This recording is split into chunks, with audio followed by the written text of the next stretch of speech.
የኢትዮጵያ መከላከያ ሰራዊት ከደቡብ ጎንደርና ኦሮሚያ ክልሎች እየወጣ ወደ ኤርትራ ድንበርና ትግራይ አዋሳኝ ስፍራዎች እየተሰማራ ነው። በወልቃይት ቀጠና ከፍተኛ ቁጥር ያለው ሰራዊትና ከባባድ የጦር መሳሪያ መግባቱን ለጉዳዩ ቅርበት ያላቸው ምንጮች ለአንድ አፍታ ሚዲያ ተናግረዋል። ሰራዊቱ ከፍተኛ ወታደራዊ እንቅስቃሴን በኤርትራ ድንበሮችና በትግራይ አቅራቢያ ስፍራዎች እያደረገ ነው። በሌላ ወገን ደግሞ ከኤርትራ ሰናፊ የተነሳ በርካታ ቁጥር ያለው የሻዕቢያ ጦር አዲግራት የገባ ሲሆን የሻዕቢያ ፕሮፓጋንዳ ልሳናት የኤርትራ ጦር በአሲምባ መምሸጉን እያሰራጩ ነው።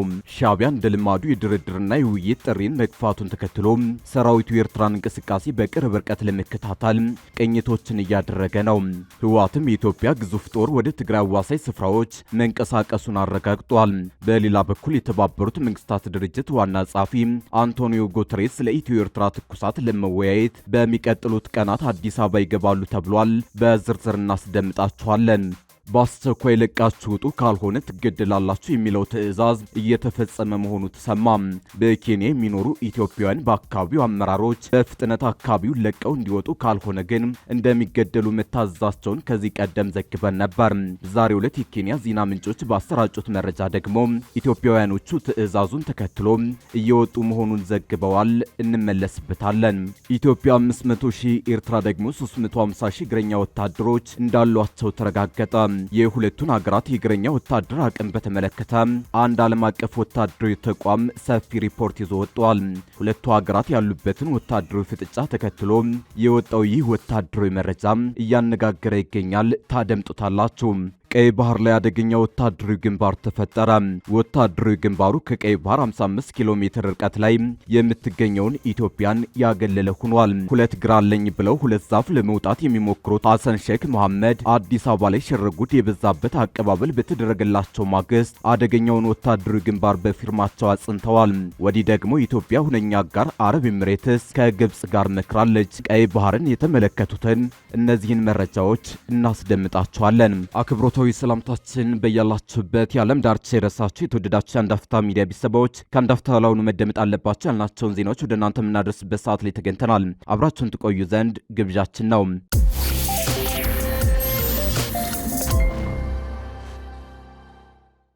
የኢትዮጵያ መከላከያ ሰራዊት ከደቡብ ጎንደርና ኦሮሚያ ክልሎች እየወጣ ወደ ኤርትራ ድንበርና ትግራይ አዋሳኝ ስፍራዎች እየተሰማራ ነው። በወልቃይት ቀጠና ከፍተኛ ቁጥር ያለው ሰራዊትና ከባባድ የጦር መሳሪያ መግባቱን ለጉዳዩ ቅርበት ያላቸው ምንጮች ለአንድ አፍታ ሚዲያ ተናግረዋል።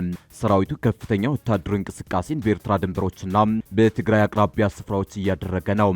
በሌላ ወገን ደግሞ ከኤርትራ ሰናፊ የተነሳ በርካታ ቁጥር ያለው የሻዕቢያ ጦር አዲግራት የገባ ሲሆን የሻዕቢያ ፕሮፓጋንዳ ልሳናት የኤርትራ ጦር በአሲምባ መምሸጉን እያሰራጩ ነው። ሻዕቢያ እንደ ልማዱ የድርድር እና የውይይት ጥሪን መግፋቱን ተከትሎ ሰራዊቱ የኤርትራን እንቅስቃሴ በቅርብ ርቀት ለመከታተል ቅኝቶችን እያደረገ ነው። ህወሓትም የኢትዮጵያ ግዙፍ ጦር ወደ ትግራይ አዋሳኝ ስፍራዎች መንቀሳቀሱን አረጋግጧል። በሌላ በኩል የተባበሩት መንግስታት ድርጅት ዋና ጸሐፊ አንቶኒዮ ጉተሬስ ስለ ኢትዮ ኤርትራ ትኩሳት ለመወያየት በሚቀጥሉት ቀናት አዲስ አበባ ይገባሉ። ወታደራዊ ግለቱ አይሏል። ሻዕቢያ የኢትዮጵያ ግዛት ገፍቶ መግባቱን ቀጥሎበታል። ቡድኑ የኢትዮጵያን ሉዓላዊ ግዛቶች ገፍቶ በመግባት ከታጣቂዎች ጋር ቀጥተኛ ግንኙነት እያደረገ ነው። ለህወሓትም የጦር መሳሪያዎችን ከማስገባት አልፎ ወታደሮችን ወደ ትግራይ እያስገባ ነው።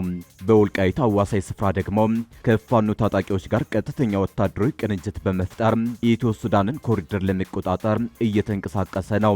ዛሬ በወጣ መረጃ ደግሞ ከሰናፊ የተነሳ ኤርትራ ወታደሮችን የጫነ ተሽከርካሪ ትግራይ አዲግራት ገብቷል። ሰራዊቱ አዲግራት የገባው ኤርትራ ኢትዮጵያ የቀረበላትን የድርድር ጥያቄ ውድቅ ባደረገች በሰዓታት ውስጥ ነው። ይህም የሻዕቢያ ጠብ የለሽ በዳቦነት ዳግም ያረጋገጠ ሆኗል። ከዚህ በተጨማሪም የመከላከያ ሰራዊቱ የሀገሪቱን ዳር ድንበር ለማስከበርና የድንበሩን ውጥረት ማየሉን ተከትሎ ከአማራ ክልል በርካታ ከተሞችና ከኦሮሚያ ክልል እየወጣ መሆኑ ተመላክቷል። በሁለቱም ወገን በማህበራዊ ሚዲያ የሚሰራጩ መረጃዎች እንዳመላከቱት ሰራዊቱ በተለይም ከደቡብ ጎንደር በርካታ ስፍራዎች ለቆ በመውጣት ወደ ኤርትራ ድንበር አካባቢዎች እያመራ ነው። በኢትዮጵያ ህገ መንግስት መሰረት የሰራዊቱ ዋና ስራና ዓላማ የሀገሪቱን ዳር ድንበር ማስጠበቅ ነው። ልዩ ሁኔታ ካልተፈጠረ በስተቀር በክልሎች በሚደረግ የውስጥ ግጭቶች ውስጥ ጣልቃ አይገባም። በአሁኑ ወቅት ታዲያ የአማራና ኦሮሚያ አንዳንድ ስፍራዎችን ለአካባቢው ሚሊሻዎች በማስረከብ ወደ ድንበር ስፍራዎች እያቀና ነው። ይህም በኤርትራ ድንበር የሚስተዋሉ ህገወጥ እንቅስቃሴዎችን ለመቆጣጠር እንደሆነ ተመላክቷል። የኢትዮ ኤርትራ ወታደራዊ ግለት በእንዲህ መልኩ ከመቼውም ጊዜ በላይ ከቋፍ መድረሱን ተከትሎ ሀያላን ሀገራት ሰግተዋል። የተመድ ዋና ጸሐፊ ጉዳዩ ካሳሰባቸው አካላት መሃል ይጠቀሳሉ። እዚህ ጉዳይ ላይ ለመምከር ከሰሞኑ አዲስ አበባ እንደሚመጡ ታውቋል። የተባበሩት መንግስታት ድርጅት ዋና ጸሐፊ አንቶኒዮ ጉተሬዝ በዚህ ሳምንት አዲስ አበባ እንደሚጎበኙ ተሰምቷል። ጉተሬዝ በጉብኝታቸው በአፍሪካ ህብረት ስብሰባ ላይ እንደሚሳተፉ የተነገረ ሲሆን ጎን ለጎንም ከተለያዩ የአፍሪካ ሀገራት መሪዎች ጋር ይወያያሉ። በዚህ ጉብኝታቸው ከኢትዮጵያ መሪዎች ጋር እንደሚወያዩ የተመላከተ ሲሆን በዋናነትም ስለ ተባባሰው የኢትዮ ኤርትራ ውጥረት ይነጋገራሉ ተብሏል። እንደሚታወቀው የኢትዮጵያ መንግስት ኤርትራ በኢትዮጵያ ላይ እያደረገ ስላለው ህገወጥ ድርጊት በኢፌዴሪ ውጭ ጉዳይ ሚኒስቴር በኩል 2 ጊዜ ይፋዊ ደብዳቤ ለተመድ አስገብቷል። ሆኖም ድርጅቱ ለሁለቱ የኢትዮጵያ ደብዳቤዎች ምላሽ አልሰጠም። ኢትዮጵያ 500,000 ኤርትራ ደግሞ 350,000 እግረኛ ወታደሮች እንዳሏቸው ተረጋገጠ። የሁለቱን ሀገራት እግረኛ ወታደር አቅም በተመለከተ አንድ ዓለም አቀፍ ወታደራዊ ተቋም ሰፊ ሪፖርት ይዞ ወጥቷል። ሁለቱ ሀገራት ያሉበትን ወታደራዊ ፍጥጫ ተከትሎ የወጣው ወታደራዊ መረጃ እያነጋገረ ይገኛል። ኢትዮጵያ በወታደር ቁጥር ከአፍሪካ አንደኛ ደረጃ በዓለም ደግሞ 9ኛ ደረጃ ላይ መቀመጧን አንድ ወታደራዊ ሪፖርት አመላክቷል። የወታደራዊ መረጃ ምንጭ የሆነው ግሎባል ፋየር ፓወር ጠቅሶ ቢዝነስ አፍሪካ ኢንሳይደር እንደዘገበው ከሆነ ኢትዮጵያ መከላከያ ጦር በብዛት ከአፍሪካ አንደኛ ከዓለም 9ኛ ሆኗል። ኢትዮጵያ በአፍሪካ ከፍተኛ የወታደር ቁጥር በመያዝ አንደኛ ደረጃ ላይ የተቀመጠችው 500,000 ጦር በማስመዝገብ ነው። ግማሽ ሚሊዮን ጦር ካላት ከኢትዮጵያ በመቀጠል ግብጽ 438,500 በማስቆጠር ከአፍሪካ ሁለተኛ ከዓለም ደግሞ 13ኛ ደረጃ ላይ ተቀምጣለች። እንዲሁም ሞሮኮ 400,000 ጦር በማስመዝገብ ከአፍሪካ 3ኛ በዓለም 16ኛ ደረጃ ላይ ተቀምጣለች። በአሁኑ ወቅት ከኢትዮጵያ ጋር ውጥረት ውስጥ የገባቸው ኤርትራ 350,000 ጦር በማስመዝገብ ከአፍሪካ 4ኛ ከዓለም ደግሞ 20ኛ ደረጃ ላይ ተቀምጣለች። የቢዝነስ ኢንሳይደርና በግሎባል ፋየር ፓወር መረጃ እንደሚያመለክተው ከሆነ የአፍሪካ ሀገራት ወታደራዊ መሽቀዳደም ውስጥ ገብተዋል።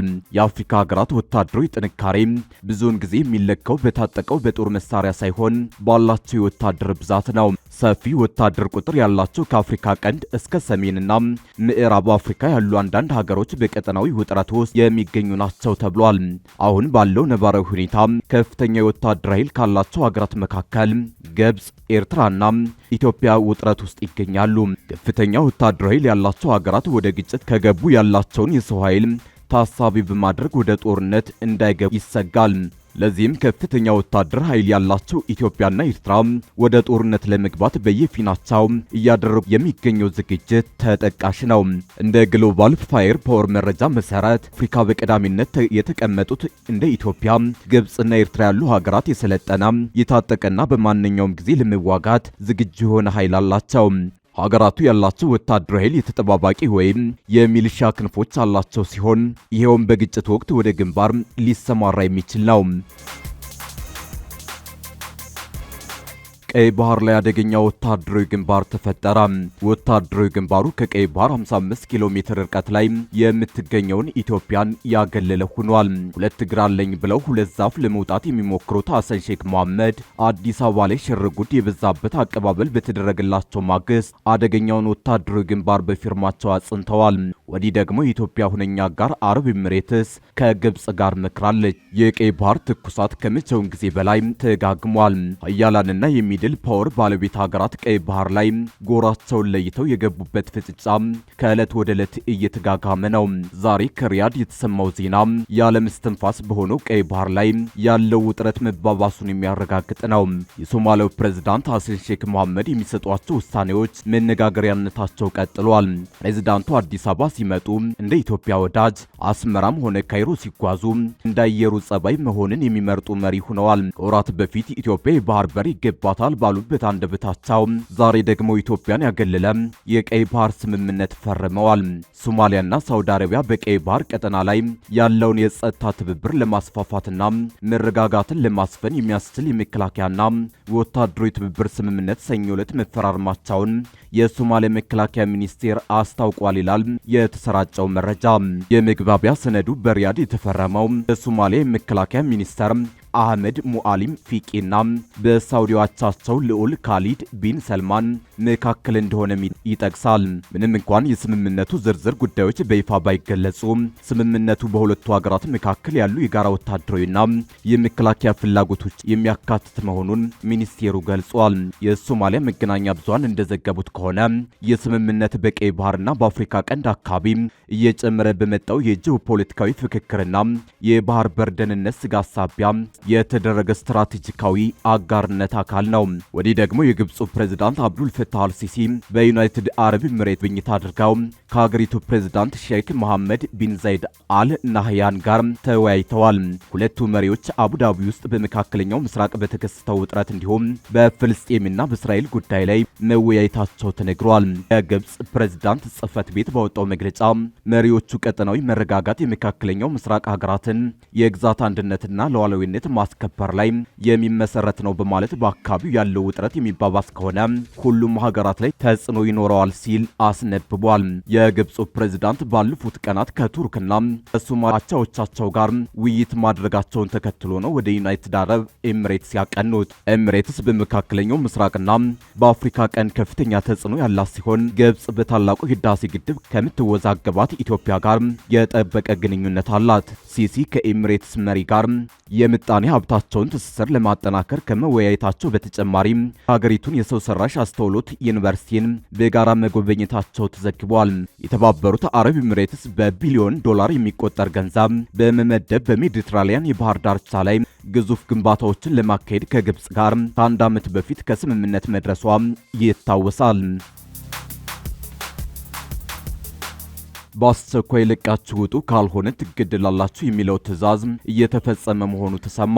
በኬንያ የሚኖሩ ኢትዮጵያውያን በአካባቢው አመራሮች በፍጥነት አካባቢውን ለቀው እንዲወጡ ካልሆነ ግን እንደሚገደሉ መታዘዛቸውን ከዚህም ቀደም ዘግበን ነበር።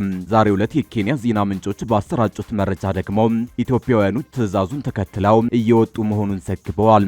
በኬንያ ማንዲራ ግዛት የሚኖሩና የደቡብ ኢትዮጵያ ተወላጆች የሆኑ ከ300 በላይ ኢትዮጵያውያን እስከ የካቲት 5 ቀን 2018 ዓ.ም ድረስ አካባቢውን ለቀው እንዲወጡ መታዘዛቸውን የአካባቢው ባለስልጣናት አስታውቀዋል። ቢቢሲ ከሳምንታት በፊት ባወጣው ዘገባ ነዋሪዎቹ አካባቢውን ለቀው ካልወጡ እንደሚገደሉ ጭምር ትዕዛዝ እንደወጣባቸው ዘግቦ ነበር። ይህ ከሀገር እንዲወጡ የሚጠይቀው ትዕዛዝ የተላለፈው ባለፈው ጥር 19 ቀን ለሕዝብ ተወካዮች በተሰጠ ማብራሪያ ሲሆን ለውሳኔው መነሻ የሆነው በአካባቢው እየተስተዋለ ያለው የጸጥታ ችግር፣ የባህልና የአመለካከት ልዩነቶች መሆናቸው ተገልጿል። ከአካባቢው እንዲወጡ የተወሰነባቸው እነዚህ ኢትዮጵያውያን በማንዲራ ግዛት ለበርካታ ዓመታት የኖሩ ሲሆን በቤት ሰራተኝነት፣ በንግድ፣ በግብርናና በሞተር ሳይክል ትራንስፖርት ስራዎች ላይ ተሰማርተው ኑሯቸውን የሚመሩ መሆናቸው ተገልጿል። ማንዲራ ግዛት ባለስልጣናት ውሳኔውን አስመልክተው በሰጡት መግለጫ ግለሰቦቹ በኬንያ ለመቆየት የሚያስችል ሕጋዊ ማስረጃ የሌላቸው መሆኑንና በአካባቢው እየተበራከተ ከመጣው የወንጀል ድርጊት ጋር በተያያዘ ስጋት መፍጠራቸውን ጠቅሰዋል። ይህ ትዕዛዝ በኢትዮጵያውያኑ የዕለት ተዕለት ሕይወትና በስራ እንቅስቃሴያቸው ላይ ከፍተኛ ጫና እያሳደረ እንደሚገኝ ተመላክቷል። ማንዲራ ግዛት ከኢትዮጵያና ሶማሊያ ጋር በድንበር የምትገኝ እንደመሆኗ የጸጥታ ስጋቶች በተደጋጋሚ የሚነሱባት ሲሆን አሁን የተላለፈው ውሳኔ በሁለቱ ሀገራት የድንበር ተሻጋሪ እንቅስቃሴና በዜጎች ግንኙነት ላይ ሊያሳድር የሚችለው ተጽዕኖ አሳሳቢ መሆኑ ተነግሯል።